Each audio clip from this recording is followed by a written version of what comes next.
Hi all, this is Jonathan Mamaril, the host of the HR Engage podcast. And here today, we've got another episode of the HR Engage podcast with Trudi. Trudi, how you going?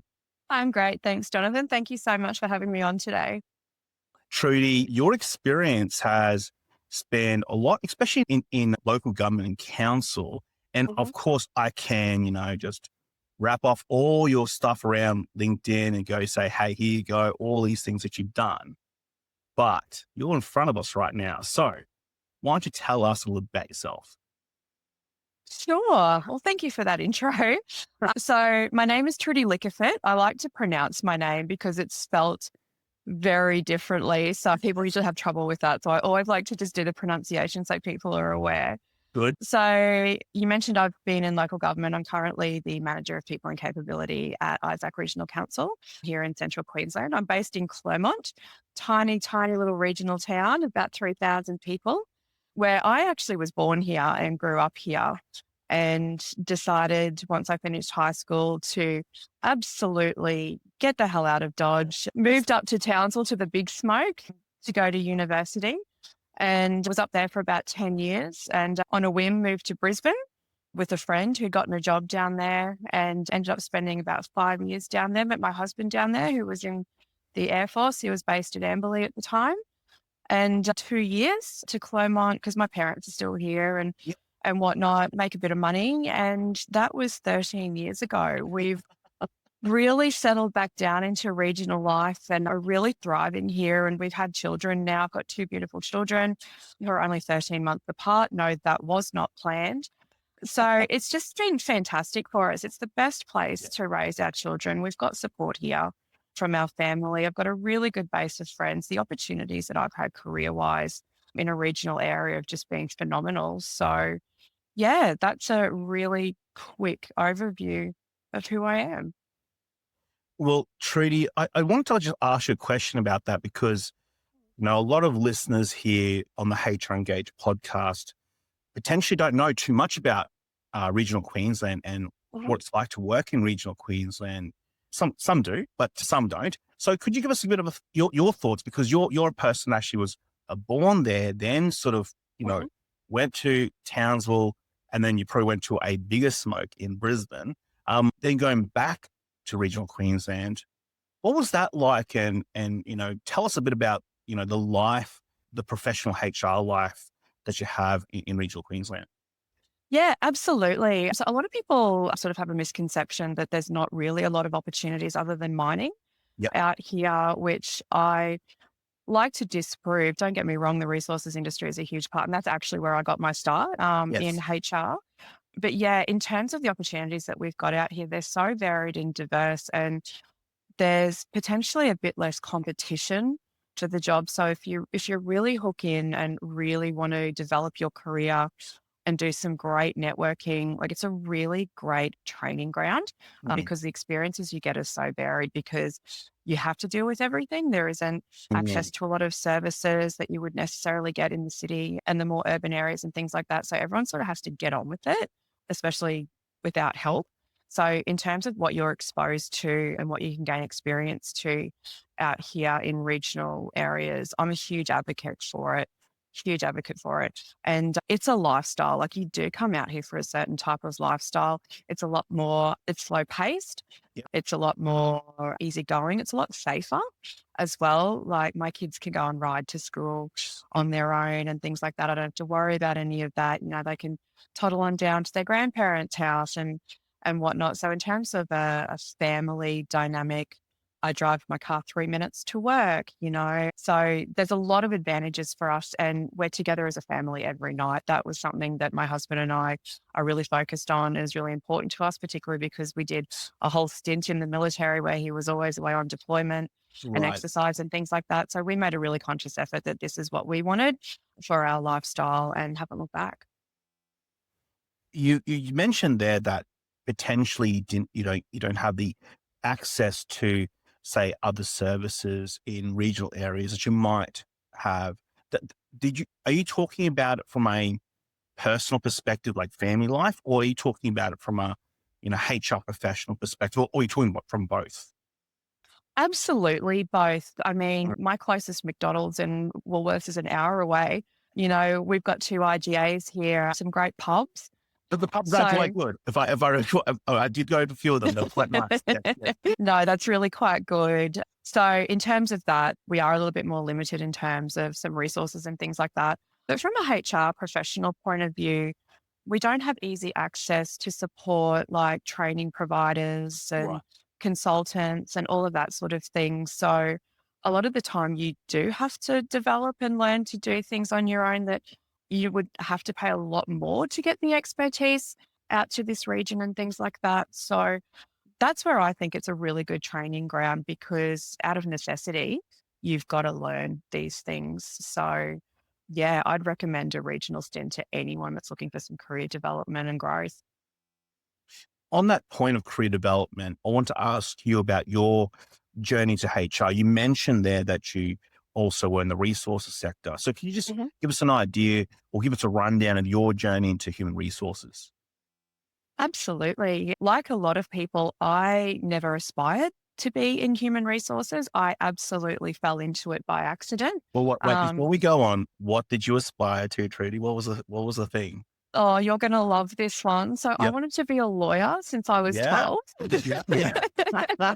And that's actually what I went to university to study. So- I got into university to study law. I did 2 years of law, Yep.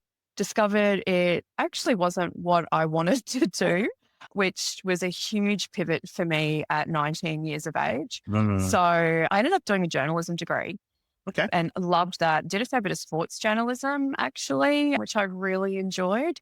And then because I just love to learn, like gaining knowledge is just one of my favorite things in the world.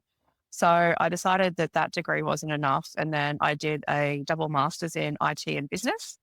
And then got Okay. to, I know, got to the coding part of IT and decided that C++ wasn't my jam either. So I ended up using my IT subject to make up the components of my MBA, and I graduated with an MBA. So long story short, I've done a variety of careers. Yes. Variety is a theme that'll come up with me in a very driving interest for me. So I actually can kind of thank my husband's military career for me falling into HR because he was very smart. He proposed to me and then got deployed to Afghanistan for 6 months. Yeah.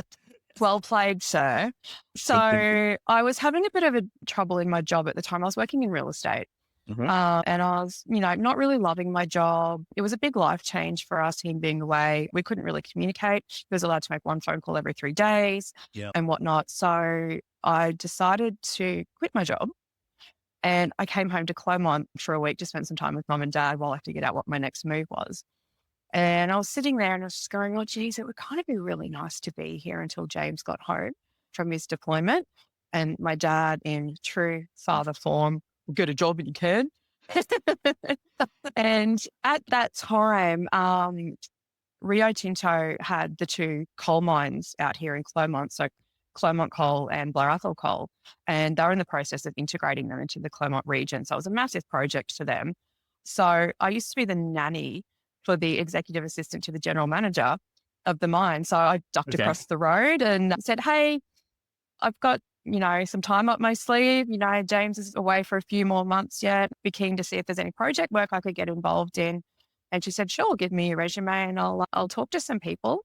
And 2 days later, I went back to Brisbane, packed up a few items and came back out to Clermont and started working with the community relations team for the mine, which very quickly turned into the HR team asking for some admin assistance.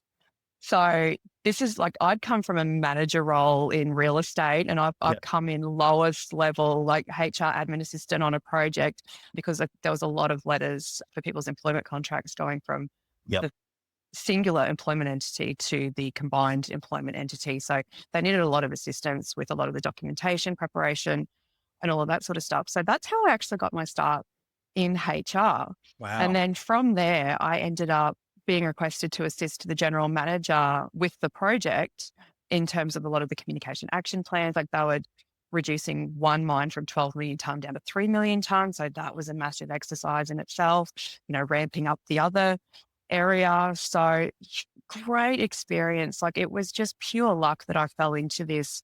And Rio Tinto at the time just had an amazing HR Yeah. setup, amazing leadership coaching, all of that sort of thing. So I probably couldn't have asked for a better start in my HR career than how I fell into it, to be honest. And James came back from deployment. They found a job for me in the Brisbane office in the recruitment team, in the internal recruitment team. So I got my head around recruitment and went through the whole internal recruitment process, and got to experience recruitment for all the coal mines on the East Coast Okay. that Wow. they had, which was fantastic. And that was a really great team there. And then I got cancer.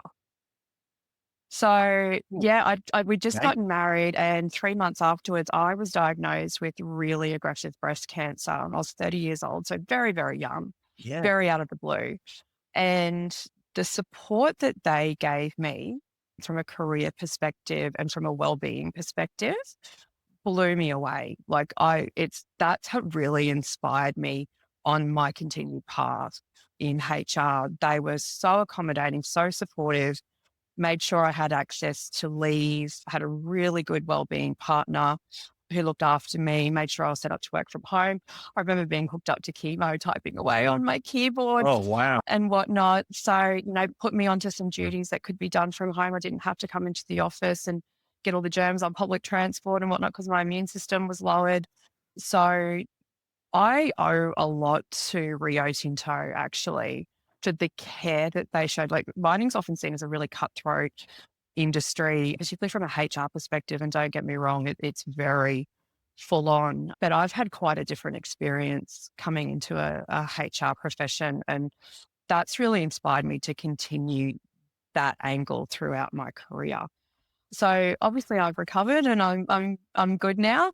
So yeah, I then got the opportunity to come back up onto site for a 6 month secondment as a HR advisor Yep. to backfill someone. So yep, did FIFO after I recovered. James was still in the Air Force. And then they offered me a 12-month extension, and James was in a position where he was getting a bit old for the job he was doing in the Air Force. It was starting to take a toll on his body and his mental health. And he said, well, we can get him a job out here driving trucks as well. Do you want to come out for a 12 months and be residential? We went, yep, good coin. We'll give it a crack.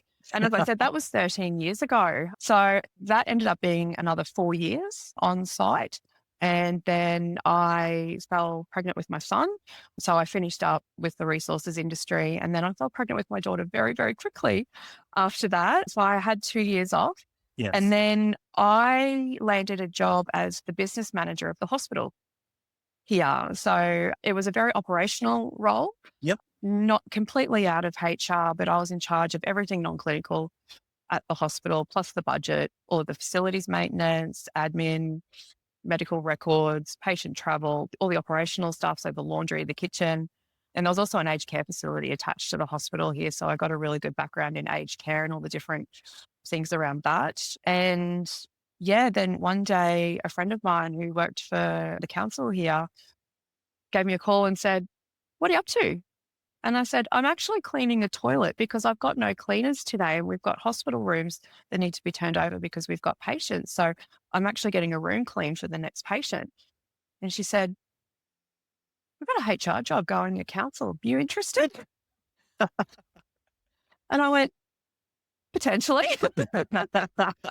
Because I'd heard really good things about Isaac Regional Council, Yep. actually. And my job was very, like, I was on call all the time because it's literally a life or death situation. If the Yeah. power goes out and the generator hasn't started at the hospital, So doesn't matter what really time I've got. operational, very Yeah. frontline operational. Yeah. Yeah. Yeah. Very frontline operational with actually really full on consequences if you didn't get it right. Yeah. Yeah. And that was really starting to burn me out. My family was young. James was working shift work. And I was getting quite burnt out from that job. I really enjoyed working there, but it was just really taking its toll. So the opportunity to actually go back to a 9-day fortnight, only have one direct report, all of that sort of thing was really, really appealing. And that's how I got into local government. So I've been with Isaac Regional Council for 2.5 years now. Yep. and it came in again, took a step back and came in as a senior business partner, just looking after one directorate. And yeah, I have been fortunate enough to work my way up to the manager role and be part of the executive team now. So totally varied, just sheer dumb luck in some ways that I just sort of keep gravitating back to human resources. And it is something that I'm really passionate about and really believe in. So yeah, I think this is my forever career now. Well, one, I think it is. But two, you say that there was a lot of luck involved, and no doubt that there was luck. But I think just hearing your journey, I think a lot of becomes very obvious to other people as well as they listen to your journey. You made that luck yourself by, being able to take on roles that, you know, were lower Mm, than you were at previously. I suspect there would have been, a salary difference and all the things that go with having a lower role, and then worked your way up. And you did that several times. mhm, Not only that, but you also, you started on many, even with your degrees, you went on mhm. different ranges.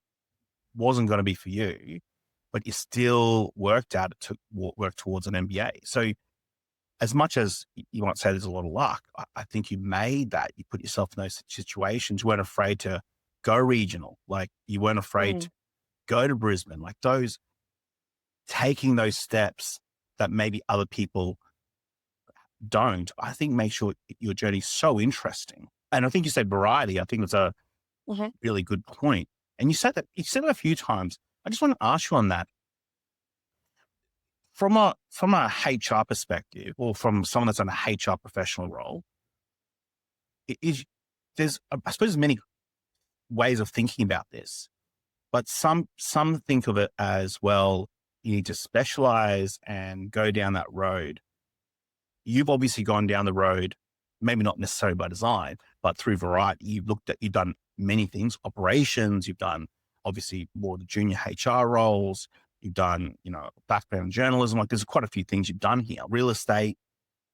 Does that, does that shape, does that shape you more? Or do you think that the specialization side of things is probably the way to go? What are your thoughts? And do you think there has to be a difference? Just wanted to get your thoughts on that. So look, I'm fairly certain I'm undiagnosed ADHD, which is where a lot of this shopping and changing comes into things. And as I mentioned before, I've just got this yearning for knowledge. Like I just want to learn Mm, all I can about all the things. So I do very much subscribe to getting experience in as many areas as you can. So as I said, I started off operationally, like in the generalist role, moved into the recruitment role, got across that. When I did come back to site, I ended up being shifted as part of another big restructure they did into training. So I ended up being the training coordinator for site. So I got across all the training and the learning and development side of things, including apprentices and all of those sort of pathway options as well. And then obviously we very heavily had industrial relations, like any mine site. There's always a lot of ER work, which yeah. I find fascinating. I think there's still a part of me that really wants to be a lawyer. So I think that if you dip your toe into as many ponds as possible, that actually puts you in better stead to progress up the ladder for your career. Because once you get to that level, if you know a little bit about a lot of things, that actually really helps you in making more informed decisions at that senior level. So the fact that I've got a little bit of, recruitment, I understand the generalist, I have a passion for the IR, ER stuff. Mm, You can still have a passion and still really like and spend a lot of time on certain specializations. But I wouldn't recommend letting that get in the way of your generalist experience if you do want to progress up the ladder. Absolutely. So I find that there's more opportunity. Yeah, it's good to be the expert and yep. whatnot, but you can still be an expert in a lot of different areas, more informed and better quality decisions, if that makes sense. That's really good to hear, because there's a lot of early career HR professionals that we know listen to this podcast. We from some of the analytics. Is that Is that your thinking for them? And when if you were to sort of give some advice to early career HR professionals, would you say that, look, get that variety in, get that generalist experience in, dip your toe into as many ponds as possible? Is that your thinking? Absolutely. And Really? just say yes to opportunities that Oh, come up. It might not necessarily, as I say, it might be a step backwards, but if it's going to give you extra experience, that's invaluable. So do say yes to as much as you can. If you get an opportunity to work on projects or any sort of business improvement, I would really recommend people show some initiative and some drive and not wait for things to come to you. Just go, oh, that's interesting. Can I put my hand up to learn a little bit more about this?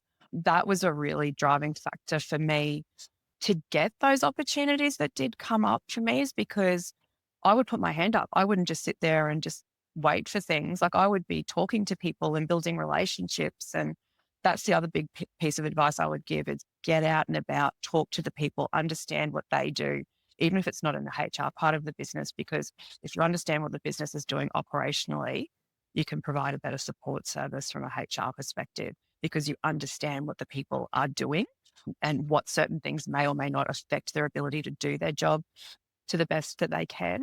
So having that operational understanding of other areas of the business, I think, is really key. And that's something that I would recommend to people just starting out, is learn, ask, be proactive. And that's when opportunities will start flowing. your passion for human resources is very clear. For those who are listening, for those who are watching right now, I think it's quite clear there's a passion there for human resources.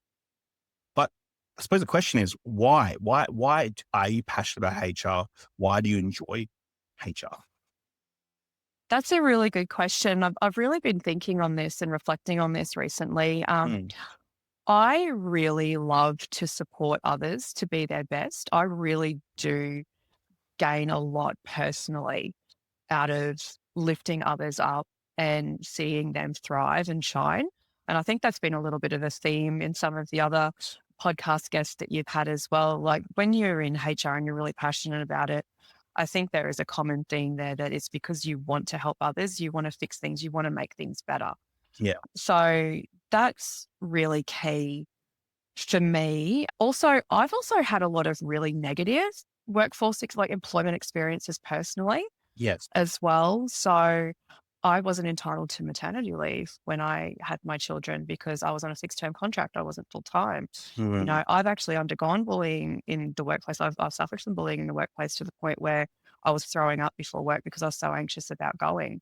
So I've seen really negative side of things, and that really drives me to try and eliminate that. And really, because we spend so much of our time at work, right? That it really drives me to make positive change in those areas, because, as I mentioned earlier, I've also had some really significantly positive experiences on being cared for at work, which I can tell you right now, I put every ounce that I could back into that company because I was so grateful. And yeah, while it's transactional, yes. Yeah. but not in a bad way. Yeah. So that's why I'm so passionate about it, is because I do want to make things better. And I want to make sure that experiences that I've lived through, I can do my bit to make sure others don't have to do the same thing. Trudy, it seems that human resources, in some respects, is at a bit of a crossroads. There is so much. Okay, yes, we've got new laws, right? We have, a big movement around wellness, mental health. We have, Me Too campaigns. We have, systems and processes that we haven't seen before. We've got technology we've never seen before and still don't know what the ramifications are going to be of some of these things. We've got workforces that are changing, like completely changing. There's generational change. There's the way they want to work, the availability. Like, there's so many differences. So there's so much context for human resource professionals right now, like huge context. There's a lot of early career people listening, but there's also loads of senior people, people sort of in similar positions to yourself. What are the two big pieces of advice you would have for any person in HR right now? That's a really good question, Jonathan. I think there is a lot of prevalence of burnout in the Mm, HR profession at the moment because we are expected to be everything to everyone, and we're the sponges that absorb all the heavy stuff, right? So I think there's a real risk of burnout in the profession at the moment.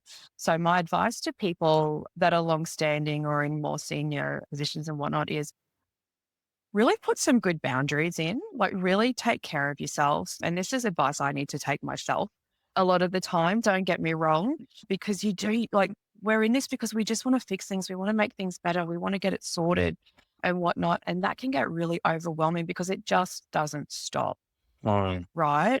So I think a sense of humor is really, really important in the role. And I also just think really focus on a positive mindset. Like, I'm not sure if you subscribe to Clifton Strengths, but one of my top 5 is positivity, which works both for and against me sometimes. But just don't give up hope. Like, you've got to have hope that we're going to be okay and that, we're going to get there in the end. Because if we don't have that, why are we showing up to work every day to try and make things better? So I think it's, ride the wave. It's such a roller coaster of a profession, especially at the moment. And it's so overwhelming with all the legislation changes we've got to keep up with. Yeah. And, managers are at risk of burnout at the moment. And guess who they're coming to for support as well.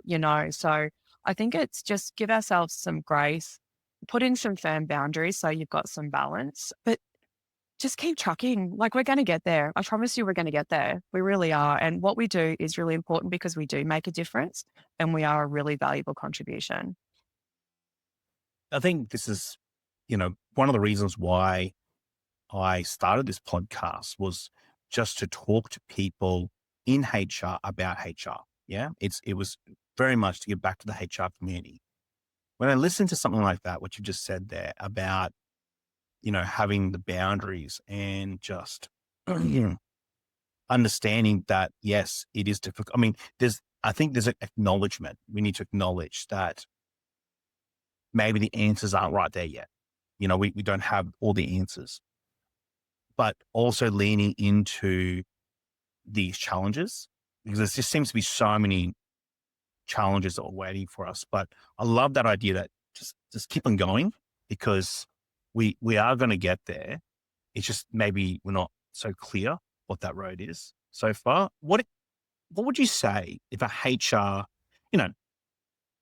professional, doesn't matter what industry, any industry, pick an industry, but a more senior level person that, Mhm. that's in that seniority, but they're hitting that brick wall, there might be challenges with their executive team, their board, there might be challenges with their staffing, recruiting.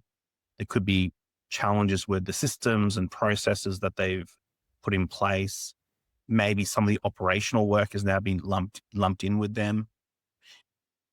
For those who maybe they feel that they can't put those boundaries in place, what's some practical advice for them? Because they're already stuck in that mold. How do they, almost, and it feels like from what I'm hearing, you might have been in that place before. How did you sort of break that? How did you, get those boundaries in place? That's a really great question, Jonathan. And look, I don't pretend to be an expert in this area. And this is an area that I do still struggle with Yep. every now and then. But what I tend to do is sometimes I just need to work from home for a Mm. day, get my stuff together, get my mind clear, get my to-do list sorted. I've also liked to build in space into my calendar to make sure I've got strategy time where Cool. I've got time to be uninterrupted to sometimes I just need to think on a problem and do a bit of research on it or use that time to go and talk to other people in other areas and get a different perspective. I'm really big on feedback, and I actually seek feedback because I like to see it as information to do my job better. And that's a skill you have to build because you have to be quite resilient to do it in that way. Again, not something I'm perfect at. I have my days where I might take things a little bit more Yeah. personally than usual, but it's just about really doing some work on your own mindset, understanding what your priorities are, making sure that you've made time for those priorities and that you've got some balance. I find if I'm getting really overwhelmed and really burnt out, that's when, okay, I'm going to cut back on that wine that I love to Mm. drink so much. And, I'm going to put in a hard stop for a bedtime, reduce my social media time, get out and take the dog for a walk, or you know what?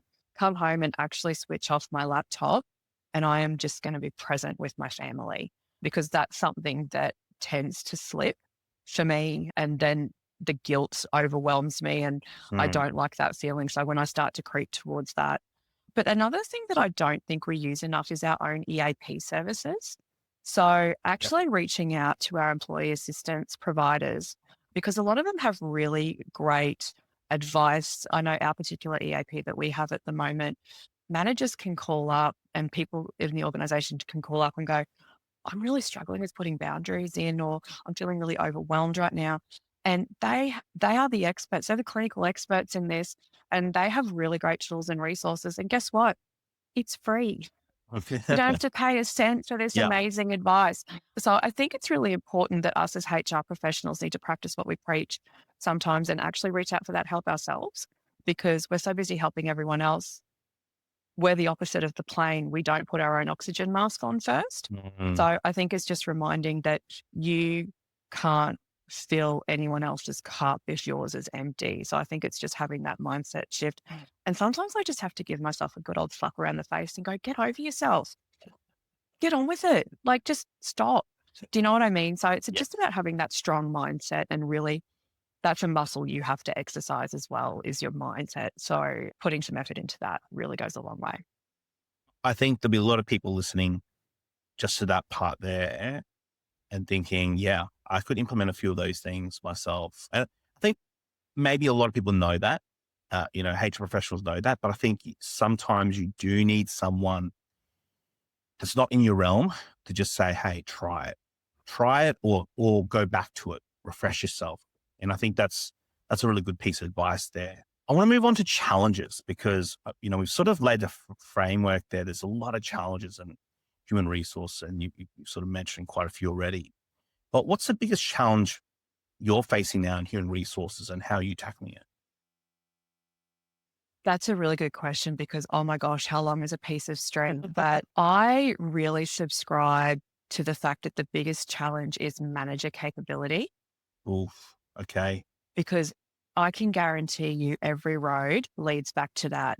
People will want to come and work for an organization if they hear it's a really good place to work for because people have got really great managers that empower them, give them the tools to do their job, communicate well.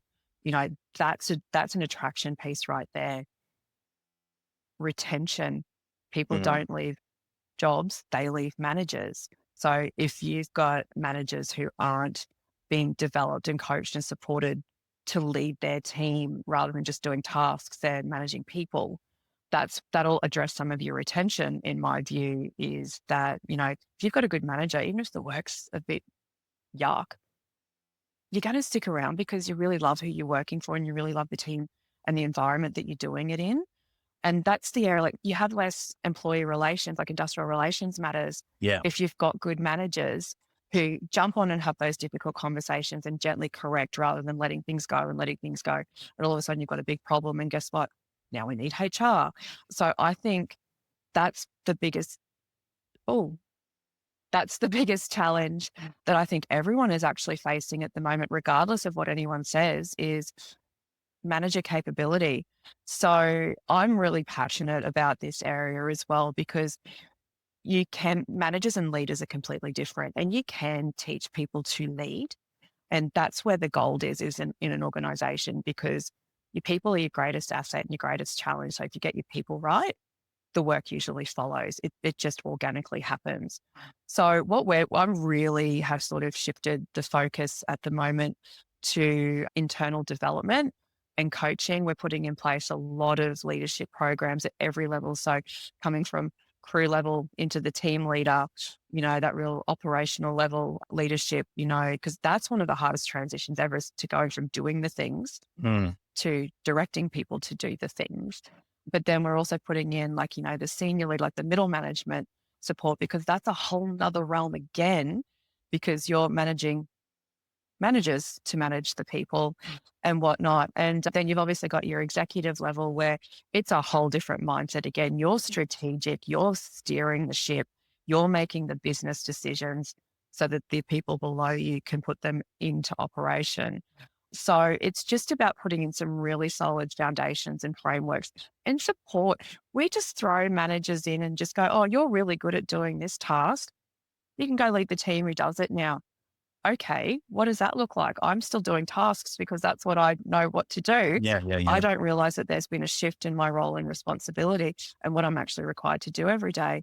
And I don't know how to communicate with this person in their style. And I don't know how to, communication is such a big thing. So I think putting in these support and development programs for leaders to, I mean, we can't expect them to do things if we haven't shown them how we wanted to do it and a best practice way to do it, So that's what I'm working on at the moment to address that challenge. And that's what I'll continue working on for the rest of my career, because I honestly, truly subscribe to the fact that if you've got good managers, everything else falls into place. You say that if you have good managers, everything will fall into place. And you also talk about, the biggest challenge being manager capability. But you also said something very interesting there. You said that there's the leadership side and then there's the management side. So you say that basically there's a difference. Mhm. Is there a different way of approaching that type of training or capability building? It's putting the human Hmm. back into it, right? Because that's the difference for me. Managers work on process, leaders work on the human being.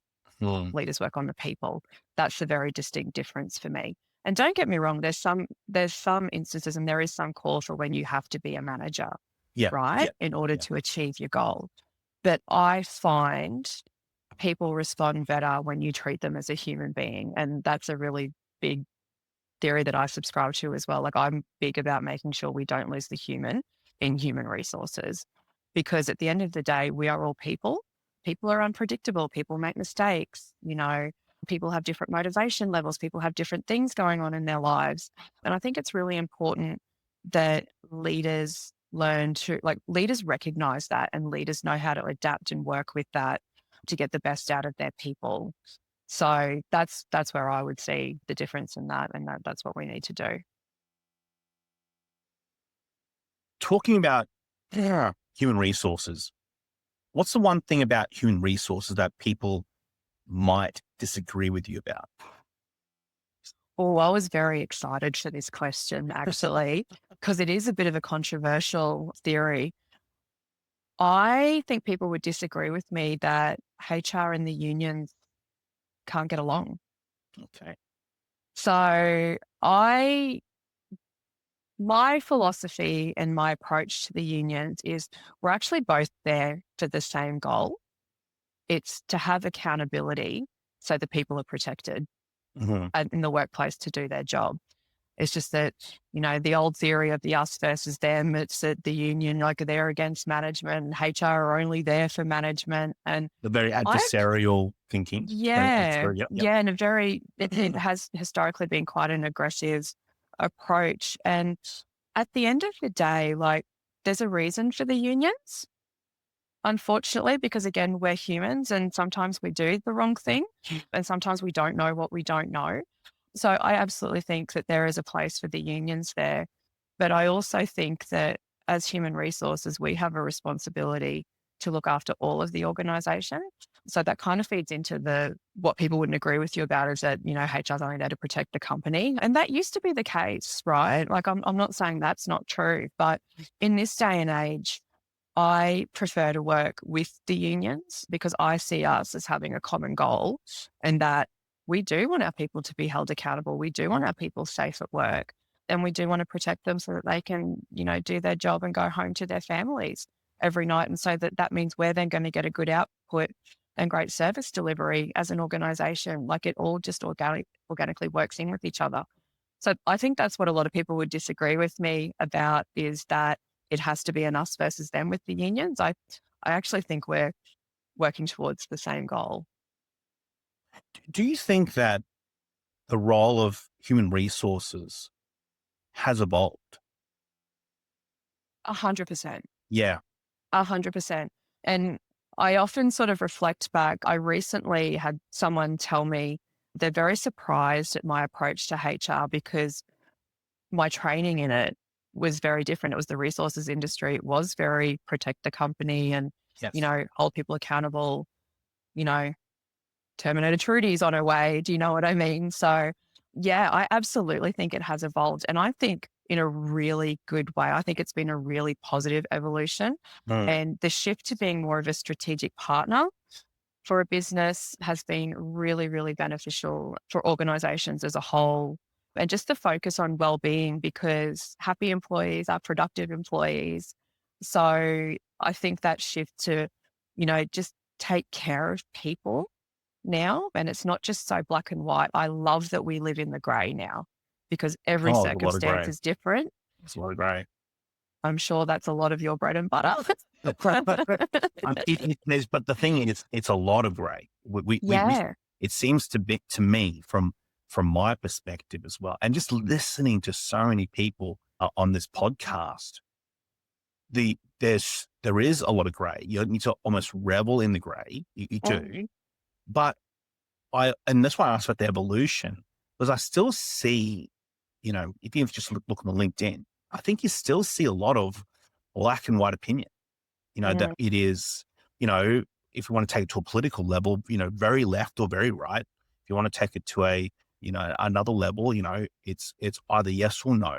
Whilst I think with HR in particular, yes, there is a law, yes, but even some of the law there's quite a bit of grayness to it because, we've got not just legislation, but case law and all types of other things.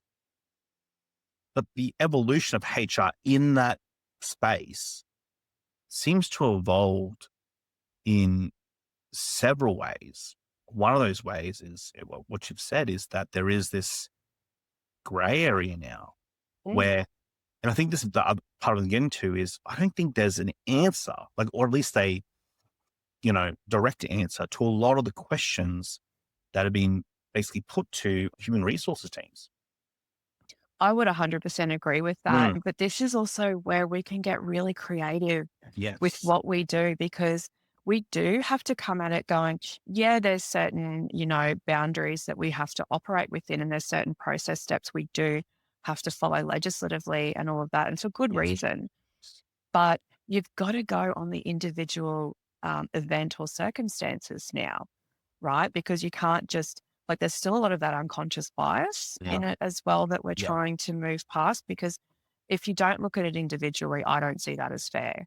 And yeah, we have policies and procedures and things like that for a reason, but we're almost working in the by exception field to that now. So that gives us good guidelines, but again, we're all human beings. We're not going to fit neatly inside the rules and regulations on the black and white page. We've got to live in the grey now. And I don't think that's a bad thing because it's allowing for a lot of creativity and in our approach to make things better. I don't need exact examples, but you said about the challenge, sorry, not the challenge, the thing that people might disagree with you about, which is that HR and unions can actually work together collaboratively. And you've said from a HR perspective, that's your thinking or that's your ideology. Have you seen that from the union perspective as well? Yes and no. So some of my experiences with the union is that they're going to argue with me no matter what, Yep. because that's their job, Yep. right? That's literally what they're employed to do, is to argue with the company and, take them to task and all of that sort of stuff. But I find we get better outcomes for everyone if we work collaboratively, because at the end of the day, no one is usually getting up in the morning with the thought that I am going to stuff things up today. I'm going to deliberately go out and create as much havoc as I possibly can. That's just not what we do. And I honestly do believe that people will do well if they can. And sometimes they just haven't necessarily been given the tools or the education or the support to do as well as they could. Yes. So I Yes. think coming at it from that angle, we just get better outcomes. Like you don't have to sit there and, don't get me wrong, I love a good debate and I love a good argument.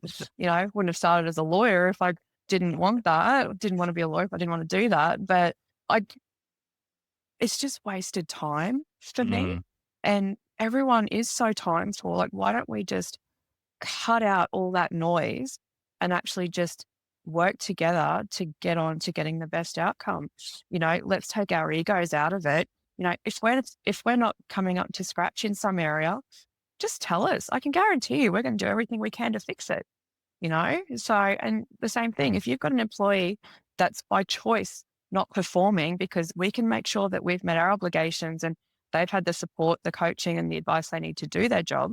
And if they're making a choice after that to not do that, well, then there's got to be consequences, just like there's got to be consequences for the company if we deliberately decide to just ignore a problem. So I think if we just, yeah, that's the way I see it, which I know is a little bit different and not usually the norm, but I will die on that hill actually, because I think we can actually all work together for better outcomes. I think that's where the evolution is. Yeah. There is,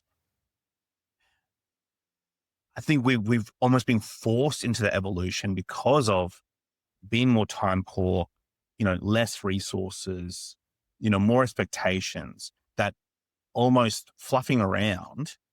And, sure, there's a bit of that still for show and for the PR side and all the other things that come into it. I'm sure Strength and solidarity. there's the political reasons as well. We can't, we can't forget all those things. I'm not trying to dismiss any of that, because those parts still play a huge part. But I think what you've said there about the evolution of HR's role there, which is, we don't want to be getting too caught up in the weeds. And I think there's still a lot of people in HR teams that I see get caught up in the weeds of, particular points of law, where I just sort of bring them, or particular points of argument where I just got to bring them back and go, doesn't really matter. Yeah. Now, there's an answer, or there's a potential answer, but doesn't really matter in the scheme of things. I think it's a really interesting point that you brought up there. Yeah. My measure is this a hill to die on? Like, do I want to go down sword flaming on this hill over this point? Like, is it that important that I will die on this hill? Like, that's usually a good measure for me. And sometimes, yes, it is important for me to die on that hill. So, I think knowing when to do that just as much as when knowing to let that go is really important as well. Are you always going to get it right? Of course not. But it's usually a good measure. I think putting that in that frame, in that context, seems to have done you quite well, but also I think it's a really great golden nugget or tidbit for those who are listening or watching at home. I really appreciate that. Want to change tact a little bit, because we have a tradition on the HR Engage podcast, is to ask our guests all these rapid fire questions. So basically I've got a few questions I'm going to ask you. First thing that comes to your mind. How's that sound? Sounds great. All right. Firstly, Trudi, what is your favorite movie? I reckon it would have to be Ocean's 8. Oh, yes. Okay. Yes. The female cast of the Ocean's 11 series. The sequel from 11, 12 and 13. Right. Yeah, yes. But we go back to 8 with Sandra Bullock and Kate Blanchett, et cetera, in it. Yes. It's got comedy, it's got fashion, it's got action, it's got all the things that I love in it. So I would have to probably say Ocean's 8. I'll be very frank. I did not expect that. That's would say that. I don't think anyone's ever said that their favorite movie was Ocean's 8, but there you go. Great. Brilliant. Awesome. Fantastic. Excellent. What is your favorite holiday destination? That would be Mexico. Oh, So we went to Mexico as part of our honeymoon, and we did a few days at Playa del Carmen, over in the Caribbean side, and then we went inland to Coonlich to the jungle and spent a couple of days there. And just the combination, like the beach, like the water is my happy place. Like that's just my jam. wow. Funnily, how I've ended up in central Queensland, where it's the Yeah. furthest away you could probably get from a beach for a while. Yeah. But yeah, so there was a really rich mix of culture and relaxation. So there was like touring the Mayan ruins and, getting understanding of the culture.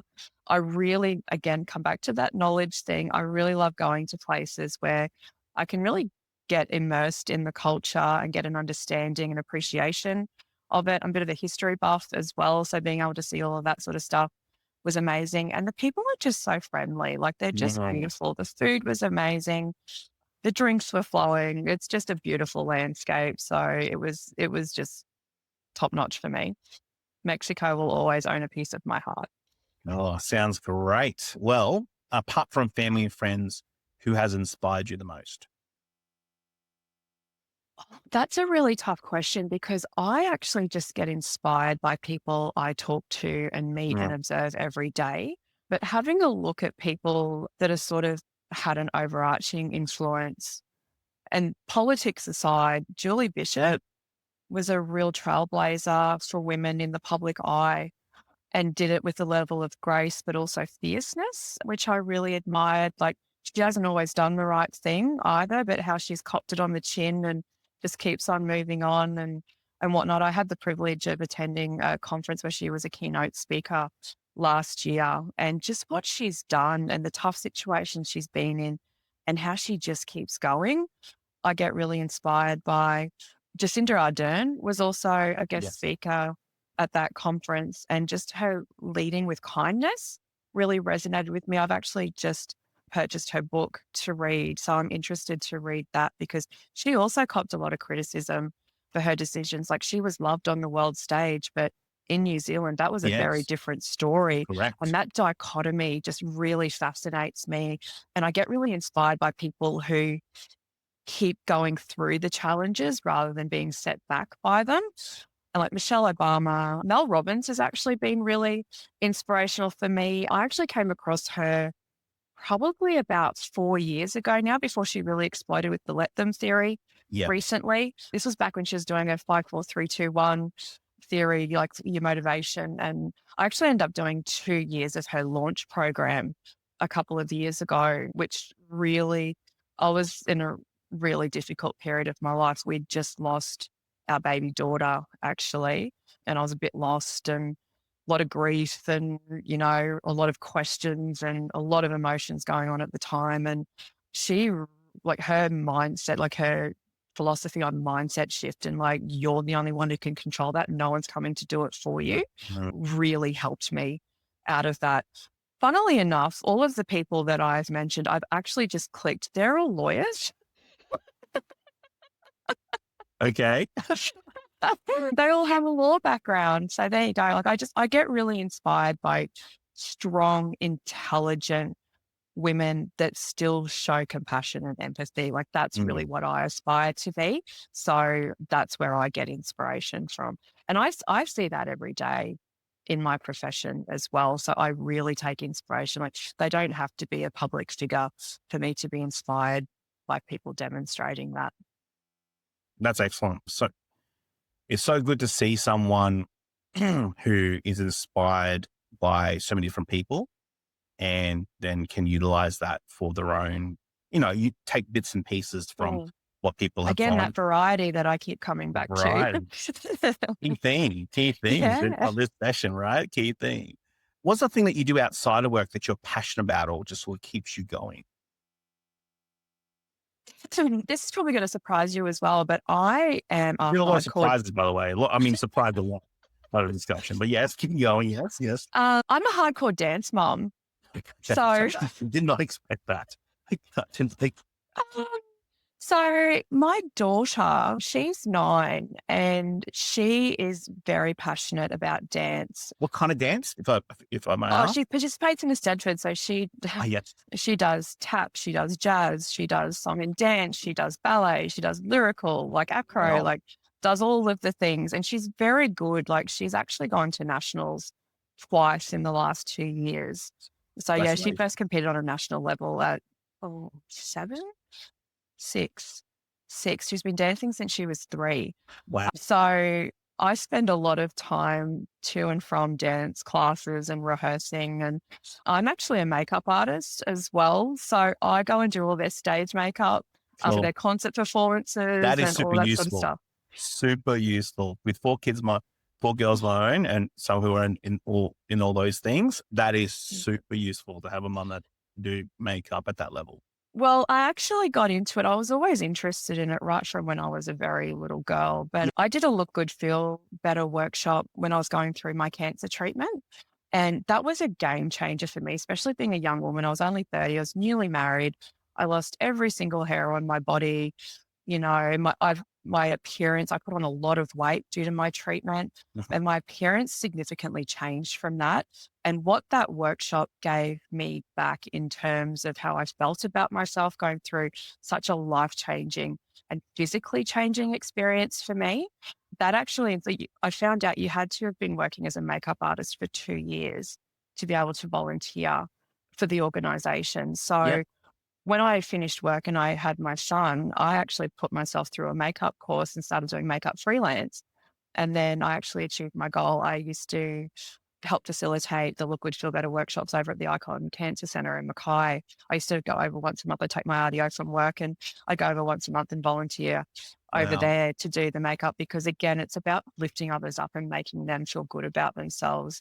Sort of overarching theme with my HR philosophy and why I'm in HR. So, yeah, it kind of sounds frivolous, but there's actually a real meaningful connection and drive for me to do makeup outside of work. So yeah, It's incredible. hence mum for life. That's awesome. That's awesome. Now, you might have said something already. You've already may have said something surprising for us, but tell us something about yourself that people don't know about you. Oh, you're going to love this. I own a timeshare in Las Vegas.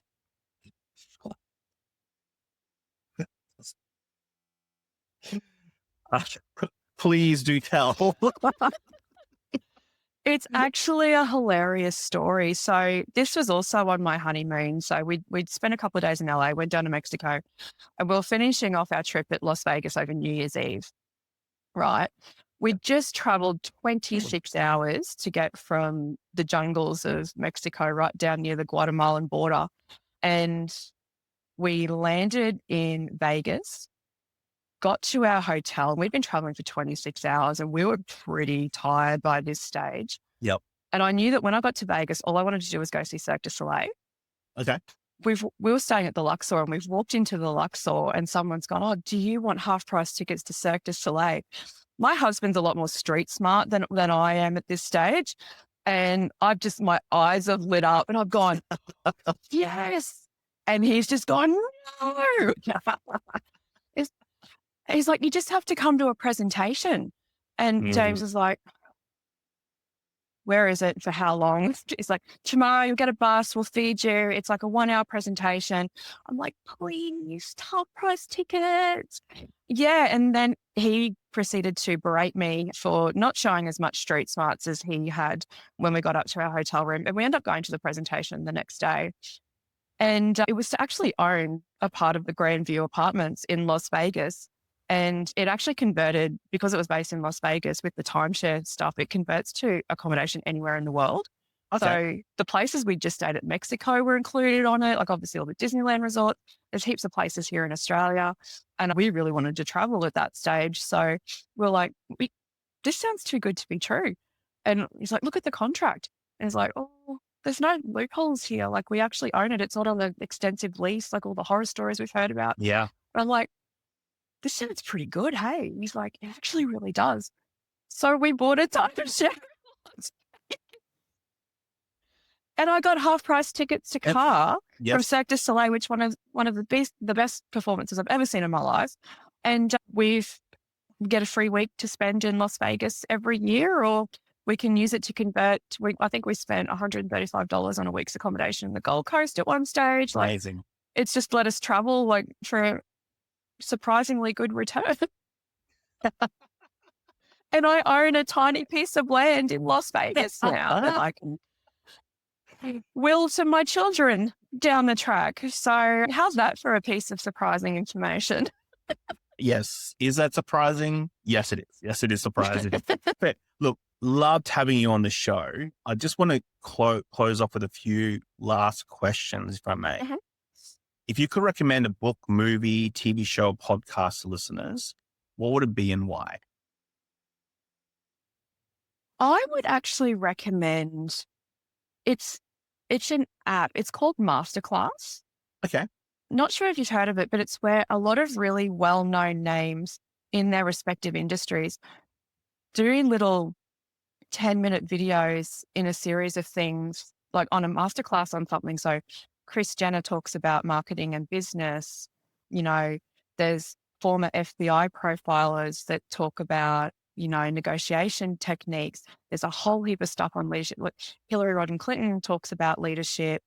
There's a whole lot of really big names. There's people there teaching you how to cook.